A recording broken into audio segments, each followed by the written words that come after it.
Yeah, so the question that we're going to spend some time meandering around today, doing our little version of the multi hour discussions about it, is why is AI making some of us more burned out? It sort of felt like, okay, now we're finally in the world where everybody gets to live Tim Ferriss's dream, Yeah. and we're all going to be working 4 hour work weeks, and we're going to be monstrously productive, and all of our stress is going to go away, and we're going to be able to spend more time with our family, and our work is going to be better as well, right? So you've got the employee thinking I can work for 2 hours, you've got the employer thinking you can do 10 times as much, and there's not a lot of meaning in the middle there. Do you think that the burnout rate and the burnout sense is also related to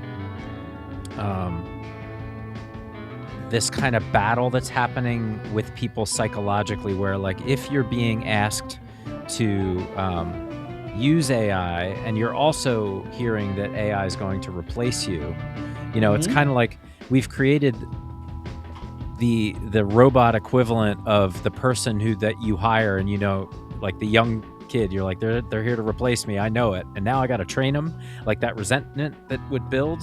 Now, in the process, and I saw this definitively over several months with the people that I was studying, many of those people take that to such an extreme that now AI is doing all of the things that they actually quite enjoyed.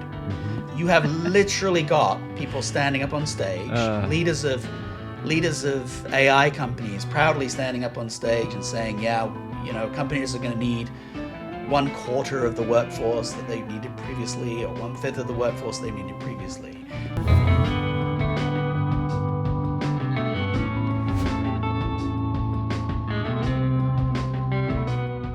So, Paul, you have a series coming out now called 7 Big Questions About AI, the very rolls off the tongue acronym 7BQAAI. And I think all acronyms should be like that, by the way, Matt. it's completely fantastic. Incomprehensible and not memorable at all. So I think my first question is, how did you figure out only 7 questions? How did you narrow it to only 7 big questions? Yeah, well, I will admit that there was sort of like a thought that was going on through my head around the fact that we've got the Magnificent Seven. Wouldn't it be interesting if there were 7 questions associated directly with the Magnificent Seven? And it kind of said like the idea started there. Yeah. But then, strangely, initially I was like, okay, well that means we need like a question associated with readiness and a question associated with organization and so on and so forth. But that didn't really work. It didn't really work. So I kind of abandoned that idea like fairly rapidly. Yeah. And then I just started to think about, okay, well, what are the questions that, as I've been doing the virtual book tour and as I've been talking to people around this topic, and as I've been doing research for my next book, which should be out in the next few months, what are the questions that people ask that are either questions that people are asking a lot,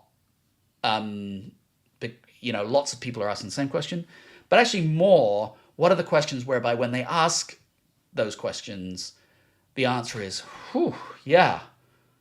Well, I'm glad you asked that question. That's actually really difficult or complicated to answer, where there's sort of an onion that you can peel back. And so having abandoned the idea of like mapping to each of the individual layers, I'm just writing those things down, and then magically it ended up for 7. So I was like, all right, well, we'll stick with that. So, but it was interesting. I didn't use AI to help me with that. And I'm kind of glad I didn't, because it was because it reminds you of the things that AI can't really do, right? AI cannot be the equivalent of a question that leads to a 1 or 2 hour discussion. And it can obviously give you some thoughts, it can stretch your own thinking, it can do all of those kind of things, but it can't observe which questions lead to really long discussions about things. And so these were really the questions that did that. And right now there's 7, and who knows, there Yeah, might could be be more. an 8th or a ninth that pop up in the not too distant future. But right now it's 7. And that beautiful acronym will fade into oblivion. But so, and to your point, it would have been interesting because it would have given you a question per 7. It It would. would have matched up those questions, and you might have just gone off, and that would have been it. Yeah, that's So what AI would have done. Yeah, yeah, it's interesting to think about that. yeah. So let's. Why don't you tell the listeners what is this first big question, and what you were thinking when you came up with that question, and then we'll dig into it a little bit. Yeah, so the first question, the question that we're going to spend some time meandering around today, doing our little version of the multi-hour discussions about it, is why is AI making some of us more burned out? And you'll notice there's some caveats in there and all that kind of thing. It's not like why is AI making us more burned out? It's why is AI making some of us more burned out? Yeah. It's not is AI making some of us burned out? It's why is AI making some of us more burned out? So we'll get into some of those nuances, I'm sure, as we go. Yeah. So I think this was a really interesting one because, we're supposed to get time back from AI. Mm-hmm. That's the promise. Is it's going to do so many things for you. Anybody that's spent enough time in it in the last year or two as it's evolved and they start applying it in real life, I know I've certainly noticed this. I don't know that it's given us time back. It feels more like it's raised the bar in some ways of expectation because you can do things so much easier, but it's kind of it's not delivering on that initial promise either. Yeah. And so I think that might be contributing quite a bit to that issue and that frustration, And we talked about before, and then I'll let you speak to this a little bit. We talked about before, like when you're doing graphics with AI, and you're like, every time it's repeating the same error, but it's not correcting the one you're telling it to correct, or it only corrects what you tell it and screws something else up. So now I initially got the rush of the first image. Oh, that's pretty good. And then I spend a half hour tweaking it and getting more and more frustrated. And then I've completely lost the flow of what I was working in anyway. So, does it feel like to people that it just raised the performance bar, but it fooled us? Well, there's a lot in that question. Let's start with what the promise was. And I think probably people more or less remember this because, of course, it's not that long ago, right? Really, for most people, the AI world began on November 30th, 2022 with the launch of ChatGPT 3.5. And that was, for people that don't recall this, that was the thing where it kind of like came out of the lab and was like, hey, look at us. Yeah.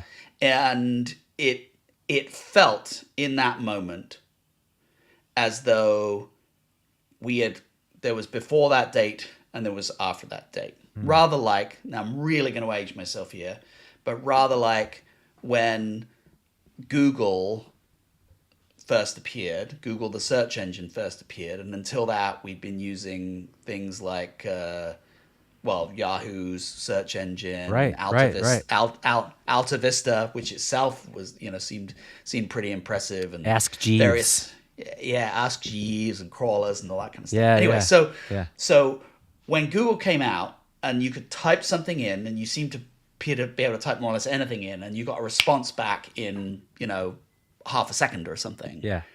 That it was like, oh, everything has changed. Right. When ChatGPT came out and you just seemed to be able to open the thing up and ask it stuff, and it seemed to like be really smart and answer questions and remember everything that had gone before it. There have been these sort of attempts, right? There was the piece of crap that was Siri, and the piece of crap that was that was Alexa. Alexa, yeah. And and obviously those things are continuing to evolve, but they were so wrong so often, and all of a sudden there was this thing that appeared to be pretty right quite often. Right. That felt like, regardless of any external marketing or anything they did, that felt like, ooh, now suddenly it's like Star Trek. Mm-hmm. And, but then, rapidly they're raising money. Yeah. There's companies like Microsoft and others behind them. There are marketing teams behind them. And now we're being painted a picture. And the picture we're being painted is really type a couple of things in or speak to it like Scotty does to the computer in Star Trek. Yeah. Sit on a beach and do your work in a fraction of the time than you could have done previously. And Yeah. it was almost like, for people that have read 4-Hour Work Week and things like that, it sort of felt like, okay, now we're in the world. We're finally in the world where everybody gets to live Tim Ferriss's dream. Yeah. And we're all going to be working 4-hour work weeks, and we're going to be monstrously productive, and all of our stress is going to go away, and we're going to be able to spend more time with our family, and our work is going to be better as well. Right? And so as I say, we did some of that to ourselves, right? We did some of it through breathless social media and all of this kind of stuff as well. But we created that impression in ourselves that this was the new world, and there was massive upside to this new world. Now, because we're human beings, right? There are going to be some human beings who look at that and go, "Yeah, I can sit on a beach." There are going to be some human beings who are like, "Oh man, I used to be able to do X in 8 hours, and now I can be doing 10X in 8 hours." Yeah. And then there are going to be still more that are going to look at that and be frightened and going to want to hide into a corner. Now, if you're an employee that is an individual contributor and work isn't your be-all and end-all, then you're probably very attracted to the idea of getting everything done in 2 hours and sitting on the beach for the rest. If you're a manager inside that same organization, you may well be looking at that and going, ooh, now even the most unproductive person in my company can do massively more than they would have been able to previously. And so there was this, we saw very rapidly, there have been multiple articles written about this. We can link to a BBC one in this. We saw very rapidly that it accelerated the difference of expectations between how employees were looking at work and how their managers and their companies were looking at work. And both of them were kind of unrealistic. And both of them were based on the fact that neither party even really understood what this technology was and how it was transforming work. So you've got the employee thinking I can work for 2 hours. You've got the employer thinking you can do 10 times as much. And there's not a lot of meeting in the middle there. And as a result, you wind up where we are, kind of. And the incentives are completely misaligned. Yeah. Like polar opposites almost. Polar opposites. Yeah. Right. Wow. And this isn't the first time that has happened, but there is a lot of evidence out there to show that employee and employer expectations around work have never been further apart. And this is a very strong contributing factor to that. That's fascinating. All right. So let's move to thinking about what we're expecting from these things, optimization, etc. Are we optimizing individual tasks but quietly breaking the human operating system required to perform them? I like that as a concept. Yeah, I mean, we are certainly dramatically changing what it takes to be really, really good at work, right? A different set of skills needed in order to be really good at work. And of course, that's what a large part of what I'm trying to document in the AI Ready Human is what are those capabilities and how do you go about building those capabilities, and highlighting the fact that most of us don't work on them on a day-to-day basis. But yeah, your phrasing of that is really interesting. You've brought in a new technology, but as you've done it, you brought in a new set of expectations. You brought in a new sort of how, what, when, where, and why of work, all very rapidly together. You've done so without training people properly, managers or employees. And hopefully it's clear to our audience by now when I say training, I do not mean prompt engineering, right? Yeah, I right. mean, like you've done so without training people how to thrive in this new world. And so in that sense, right, the if you think of the if you take your operating system analogy, right, if you think of your operating system being the how work gets done operating system that sort of sits in a company, and you as a human have to interact with it, that's just been changed, Yeah. right? And so you don't know how to operate effectively in that environment, and at the same time your manager is reading, I don't know, 10 prompts that'll make you work more efficiently in their feed. And they're like, oh, this is so easy. I don't know why everybody doesn't get it. And one of the most interesting things about writing the book is that both in researching the book and in feedback from people that have read the book, I've heard from managers who were thinking, I thought this was easy and just my people were not getting it. And they've shifted from that to, now I realize it isn't easy. And I also realized that I wasn't getting it. And so now they're looking at it, they're reevaluating how they work with it, but then also reevaluating how their employees work with it as well as a result of all this. And that can be the starting point for getting closer alignment between the manager and the employee of what we're actually dealing with. Do you think that the burnout rate and the burnout sense is also related to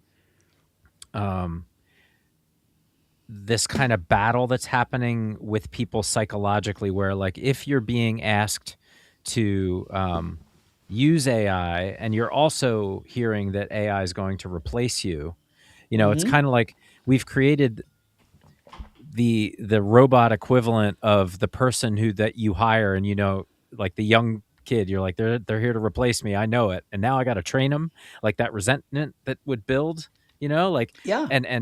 so we got to be looking at it that way too, like, Oh right? my goodness, yeah. Yeah. Well, let's take a step back and think about the factors that are leading into this. I should mention, by the way, we haven't covered it really, but for anybody that's listening and going, actually, is this even real? Is this actually happening? Are people more burned out as a result of AI?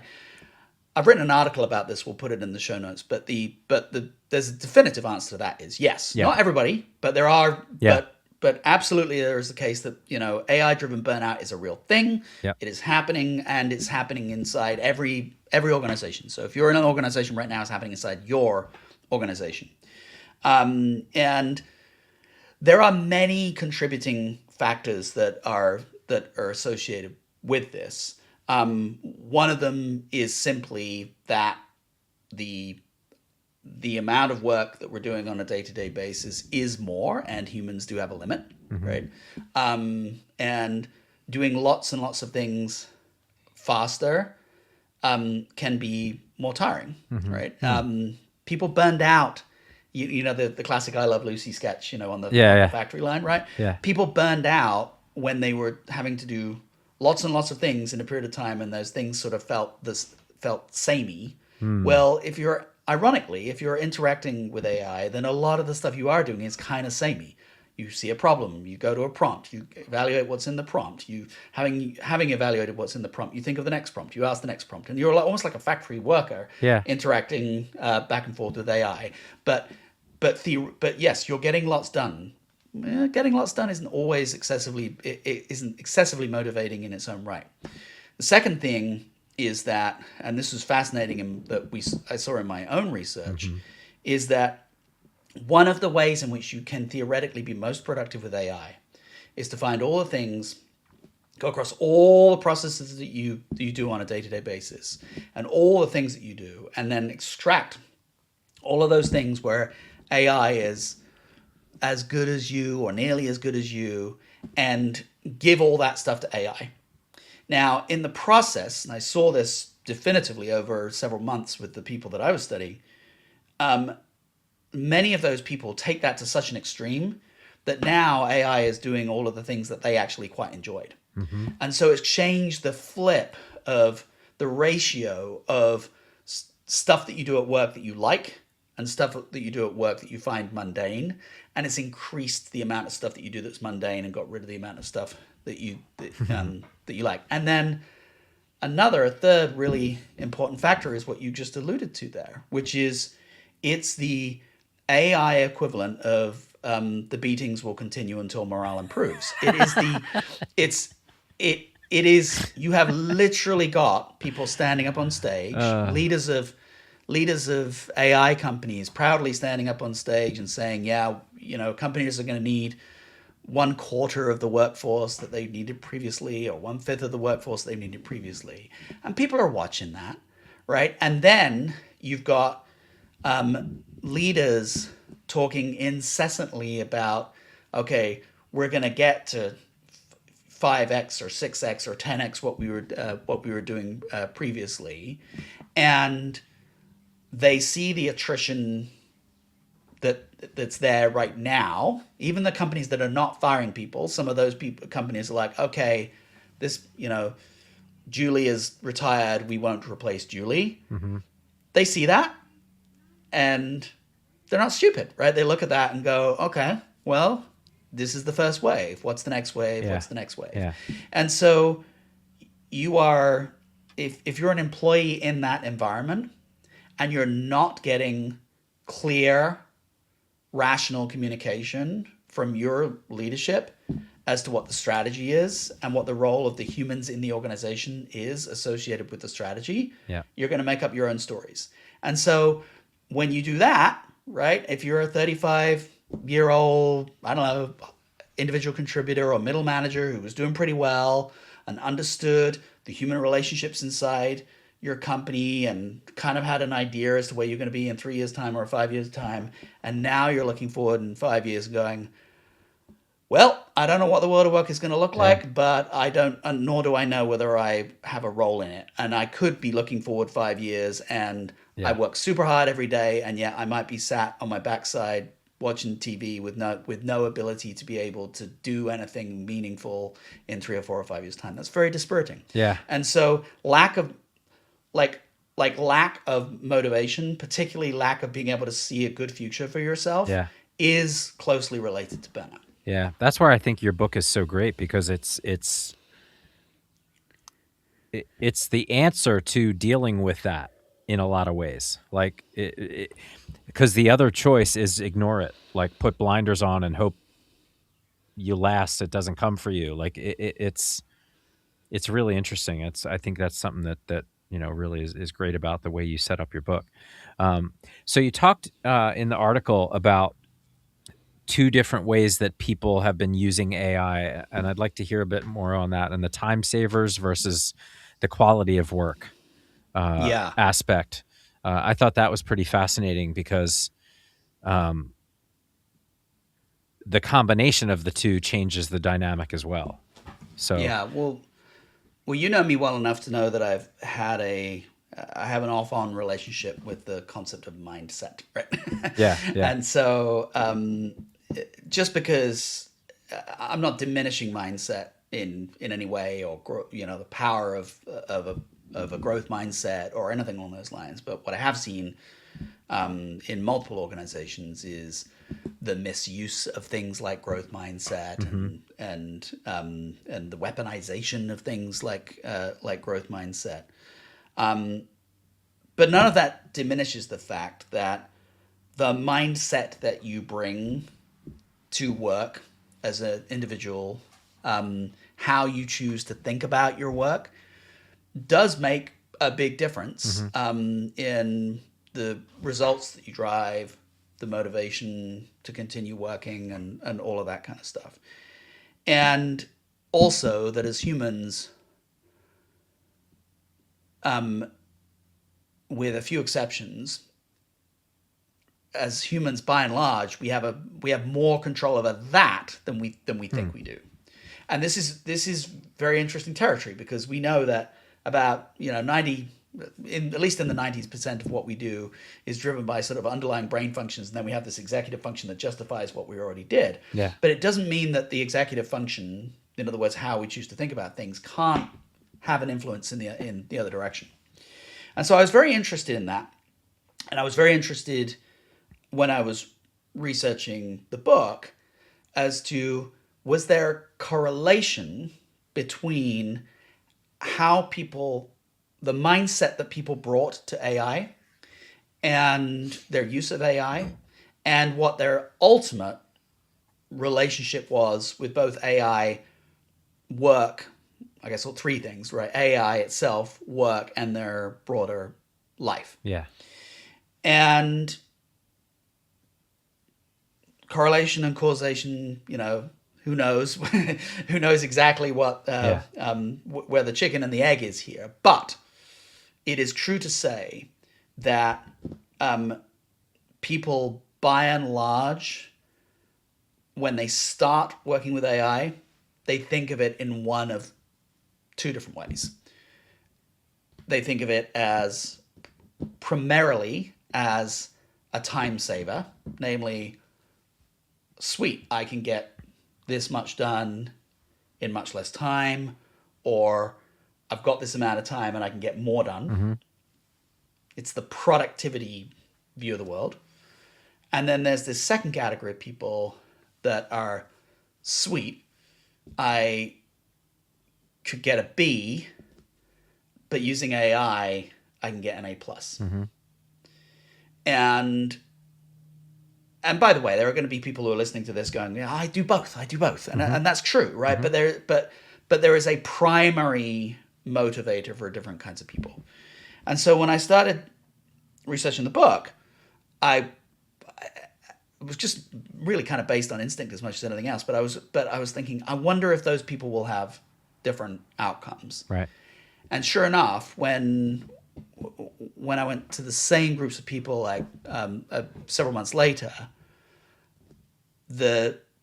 by and large, the quality improvers, the people that said, "Oh, I could get a B, now I can get an A+," right, those people had a continued healthy relationship with AI, and were enjoying their relationship with AI, and were doing better work and doing better as individuals. And the people that were like the time savers associated with AI, they got themselves on a treadmill that was going faster and faster and faster. They were on that I Love Lucy factory floor, right? And they were not. Their relationship with AI had soured, typically. They didn't really know how to get out of it. Mm-hmm. And of course, if you think about it, if you're the quality improver, the quality improver also extends to the processes and the way you use AI. It's very inquisitive in nature. You're like, oh, what if I used AI in the middle of a process versus the start of a process? What would that do? How would that change things? And so so rather counterintuitively, the quality improvers were also mostly quite good at getting time savings as well, because that was a quality of process that they were focused on. Right. The time savers were simply driving themselves, their managers, their spouses crazy with their inability to be able to do anything other than turn up the speed of the treadmill. Yeah, and you said something in there. I pulled the quote out. It's as if they're, I think it was related to this, papering over their weaknesses. Yeah. Temporarily. Yeah. Like, yeah. Yeah. It's certainly absolutely related to that. And as we get into one of the other later on with one of the other questions, we'll talk about whether generative AI is actually any good at anything, and it will, and you'll start to see how that connects to this idea of sort of using AI to paper over cracks. But it's interesting, right? Because if you truly are a quality improver, then you're going to be naturally cautious of things like, okay, I don't know anything about X, so I'll just ask AI and assume it's true. Right. Those things are things that the quality improver wouldn't necessarily do. The quality improver, for example, when they're using AI to help them research, right? And AI says, oh, here's what we know about this topic. They may ask AI for sources. AI might provide them sources, and then they would even go the extra step and click on those links Mm-hmm. and see, are those links valid links? Are they, if let's say they're looking at studies, are those studies real studies? They might even read through the studies, Yeah. right? Yeah. And so they go down the rabbit hole in a very productive way, Right. until they get to the point where they've actually gained real understanding versus just simply getting it out quick and moving on to the next thing. Yeah. Yeah. It is a very interesting time to watch this happening. Like I don't think I would have predicted necessarily the natural extension to where we are now, even being around for the dawn of the internet. Yeah. Like Well, and one thing I would, sorry, go ahead. It's fascinating to watch this, the speed Yeah. that this is happening. It's Well, yeah, exactly. And one thing that I think we still don't know the answer to, Matt, is we've lived in a world. Many of the managers who listen to this podcast and the leaders who listen to the podcast might be screaming at us right now, because we've lived in a world for the longest time whereby managers and leaders have been kind of annoyed at their employees, who are the quality improvers, right? Because they're like, no, what I need here is good enough, right? I don't need perfection. And what you're telling me, Paul, is that the quality improvers are the ones that can sustainably use this stuff versus the time savers. And yes, I mean, I'm just simply saying that's what is the connection is to burnout here. yeah. But the thing is that I think this is going to lead us to a very interesting ultimate spot, where the reason that this whole idea of good enough was good enough was that we had many pieces of work where the cost from getting from good enough to really good was way too high. And so this is one of the areas where AI potentially changes that, right? AI potentially changes the fact that getting from good to excellent is the cost of that is much lower. And ultimately, what differentiates your business are the things that you're excellent at, not the things that you're good enough at. Right. And so we could use AI to gain excellence at low cost in areas that we were unable to gain excellence before. And that might change what our view of this sort of like good enough world is. So those are some of this is where where the question itself does get incredibly interesting and complicated. Yeah. I this might be a little bit of a tangent, but you brought something up, and I wanted to mention this to you because it's kind of in this realm. If we're talking about people burning out now and training training AIs with their knowledge, this is sort of the Library of Alexandria of knowledge that we're building, and we're gonna put a lot into it if we don't have people coming up behind that also know how it got to the Library of Alexandria. Like we're putting a lot of faith in, we're going to have the people who know, the experts are going to train and check the AI. And once we finish that task, now we don't have to worry about it anymore. And there's not going to be the junior people who have to take 20 years to learn something. Right. So they're never going to get a chance to burn out because they're never even going to be in there to begin with. And I wonder if that gaining of experience part helps us avoid burnout because we're learning the whole time. And we're now cutting out even that aspect that we were kind of enjoying. Does that resonate? It does. It's funny because burnout is such a complicated. It's such a complicated thing. Um, if you are learning and growing without fear, you're not gonna. You're generally not gonna burn out, Right. right? So you're learning. People like most people, they like to learn and grow, right? They like the feeling of being better today than they were yesterday, and being better tomorrow than they were today. Um, and you're exactly right. I mean, if we, it's sort of like we there were two forms of burnout that have historically existed, and the one is that you're just the factory worker on the factory line, and you're burned out because everything is so boring, and yet, if you make a mistake and you accidentally, you're so bored and you're so tired that you accidentally put your hand in the machine at the wrong time, is going to rip your arm off. And so Yeah. there's that sort of boredom associated with fear that was kind of like the one of the original sort of forms of burnout.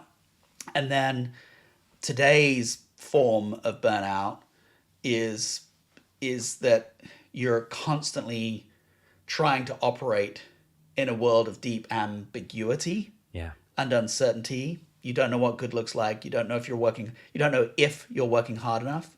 You don't know if, even if you're working as hard as you feel you can, you don't know if you're going to have a job. You don't know any of those things. So fear is always a contributing factor, no matter whether it was fear combined with being mundane, or fear and uncertainty, whether those things were combined. Either way, they kind of lead to burnout. Yeah. But you're exactly right. If we're feeding this machine, right? I'll call it the Bodleian Library because I'm from Oxford, and they have every published book in the world. Yeah. But it's a um, but it's the idea that we're just gonna plug everything into the machine, and then the machine is gonna do everything. And I don't know. We congratulate ourselves because we were the ants that did all the work to Yeah. make that happen. That's not fun. So yeah, I think that I think the things are, I think they are kind of like deeply associated with each other. And so it's and then to your point, right? It is putting an awful lot of faith, right? This thing that whatever it is that we're building, and who knows what it is that everything that we're building inside companies, Yeah. the body of knowledge that is being built inside companies, the data that we have, and the internal data pools that we have, that AI is going to magically interrogate all this wonderful unstructured data. That's going to mean that we don't have to rely on on our retirees to understand this stuff. We do not know. We do not know yet how reliable that's going to be. It's not going to And be because you got to think it's not. because we're not going to be there to check it, and the people that come after us will assume we were right. Otherwise, how did it get into the machine? It's almost like this is as we're talking, I'm like, oh man, this is wild. Well, and I also wonder about, like, there are lots of things that we haven't fully considered. Historical bias, for example. Yeah. Like one of the we talked in the episode where we were going through the book, and we talked about the fact that AI doesn't have context in the same way that humans have context. Right? AI, the fact that you and I are having a meandering discussion that is in a different spot now than it was a little while ago, right? How do we train AI? We train AI on historical data, right? And how can AI fully know, in the way that humans know, that the behaviors that we exhibited a year ago, 2 years ago, 3 years ago are not the behaviors that are going to get us where we need to be? Yeah. Right? Yeah. And because by definition, you make these things smart based on historical data. Yeah. And then you do wind up This is particularly challenging in certain industries. You're in the life sciences industry, for example. You do wind up having to think very carefully and very seriously about bias in the original data sets and what that leads you to do. Yeah. And are you using AI in such a way that by definition you're amplifying the bias that is in those data sets? And so it's that phrase about the model, all models are wrong, but some models are more useful than others. Yeah. Right? That's I've got two favorite phrases about models. That's one. The second phrase about models is the best model of a cat is a cat. And what both of those are getting at is really the same thing, right? Which is that there's a real world where real things happen, and then there is a instantiation of that, a digital instantiation of that, which is wrong, and it's just a question of how wrong. How wrong? Yeah. And there's a point at which it being wrong by a bit is okay, and then there's a point beyond that where it's not okay. Yeah. And if there are little to no humans in the mix to determine what is the case, which of those two things is the case, then we have a problem. Now that's related to the topic we're going to talk about next time, which is AI making us dumber. Yeah. But it's relevant here also, right? And it is this undercurrent that we've been discussing here. This undercurrent that we're developing a world where amazing things can happen, right? We'll be able to do things. We already can do things that have been unimaginable before. And if we do it in the right way, we're creating a world where we're combining AI and humans in exactly the right way to achieve order of magnitude better results. Yeah. Right? So the AI systems that are, for example, working in the background, expert systems to help human beings leverage and improve their own expertise to achieve significantly greater results. Those things are incredible, and they have the potential to lift us up, but they have to do it if humans can provide value in this picture, and if humans are going to provide value in this picture, then they can't be burned out. And so that's the recipe that we have to make here, which brings us back to the idea of like, how do leaders behave to make sure that the humans are not burned out? Yeah. How do leaders hire? How do leaders retain? Who do you hire? How do you hire? How do you train? How do you manage? How do you communicate? How do you educate? All of these things are vital if we're going to have highly engaged human beings who are not burned out, who are going to contribute to this future that everybody wants. And they're exposed in that how they define these things can have a huge impact on how, like, and I'm saying management is exposed by defining the goalposts. Yeah. They contribute directly to the expectation. Like if it's one thing to say, all right, we have AI now, so, FTE footprint now can be cut in half. Or what is this thing? Like, do you approach it? How they approach it is going to directly impact everybody's burnout rate. Oh my goodness, also. yeah. Yeah. And the stakes are hugely high too. Yeah. Because one thing that we do know, and we've known for really since at least for the last 40, 50 years, is that there's something, it's kind of strange when you think about it, right? But there's something different about a IT system or a computer making a mistake and a human making a mistake, and particularly when it makes an expensive mistake.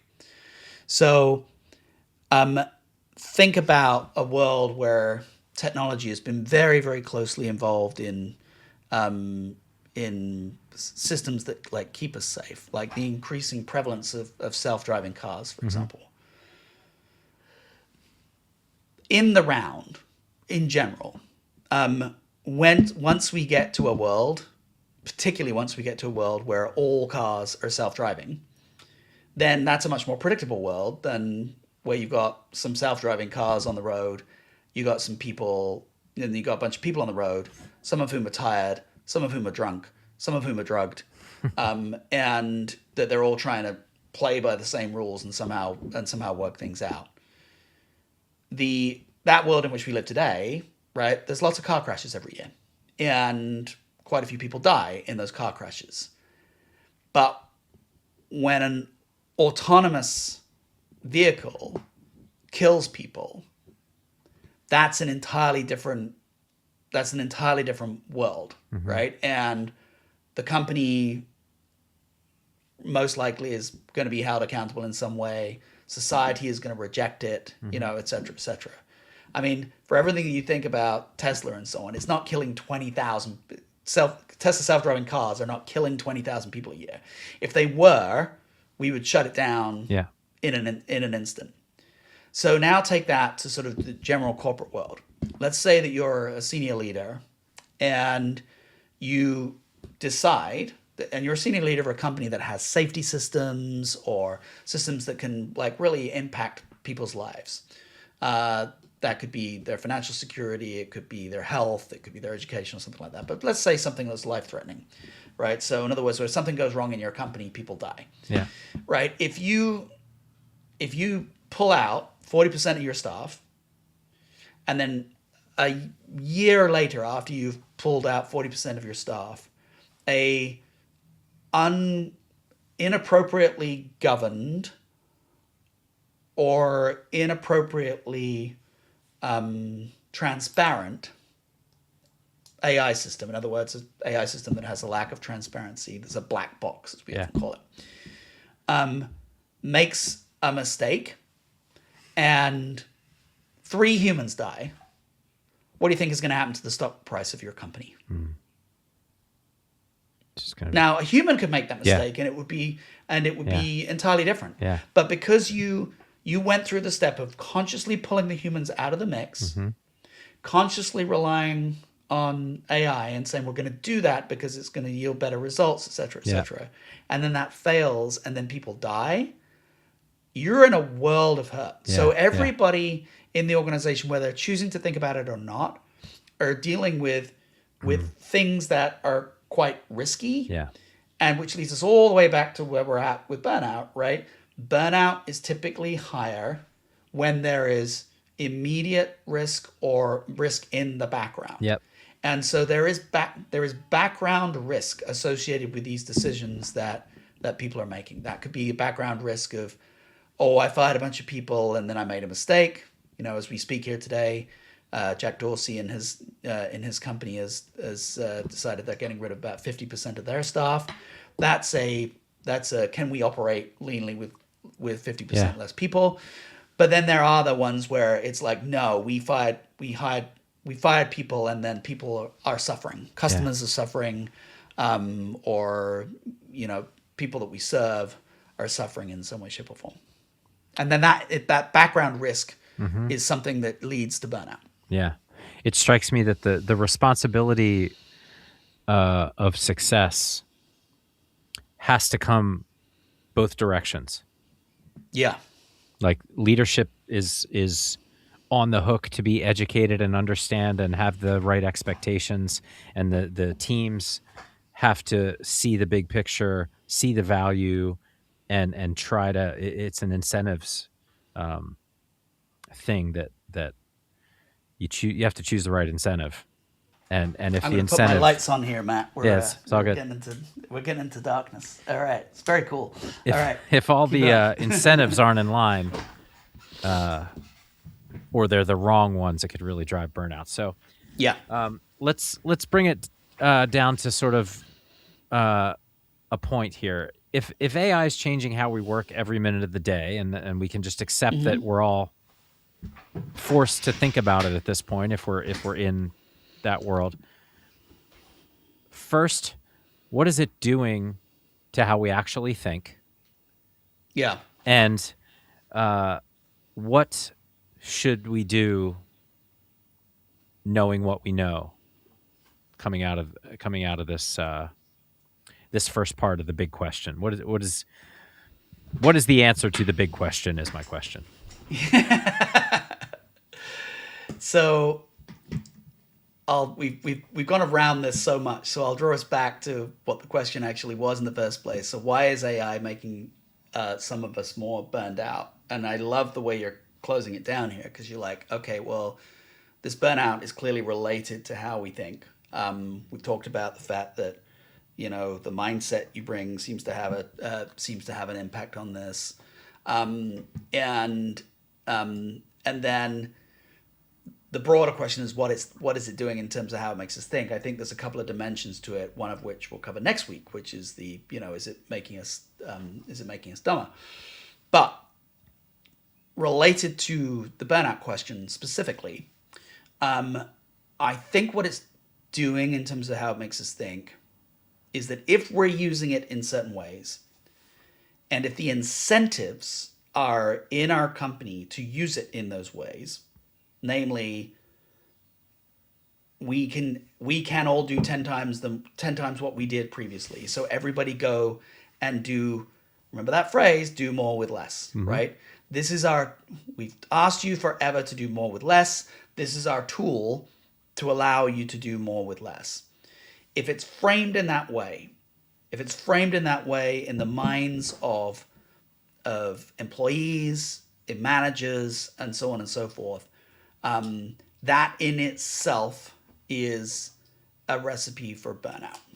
And so what I would encourage people to do is flip the script on this entirely. What we want to get to is a point where you have highly empowered employees who are using AI to do the best, most rewarding work that they've ever done. And I don't know how many in a company, you don't necessarily know how many of those people you need, but what you do know is you need them, right? Because those people that are highly empowered, once they're highly empowered and they're doing great work in this new world, by definition, they're adaptable, because the new world is different to different to the old world.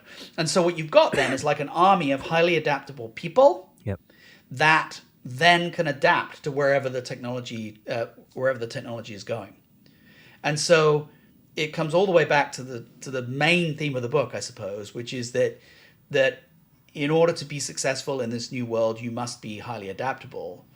And coming with that is the idea of having the autonomy to do great work, mastering this new world of work, mastering it, and then doing it for a reason, right? Doing it for a positive reason, giving people a positive reason to do the work that they're going to do. And so I think that you start with that idea that we're going to create these people. We're going to create a workforce of these people. Yeah. We're going to hire people that think about AI and work with AI in that way. We're going to train people to work with AI in that way.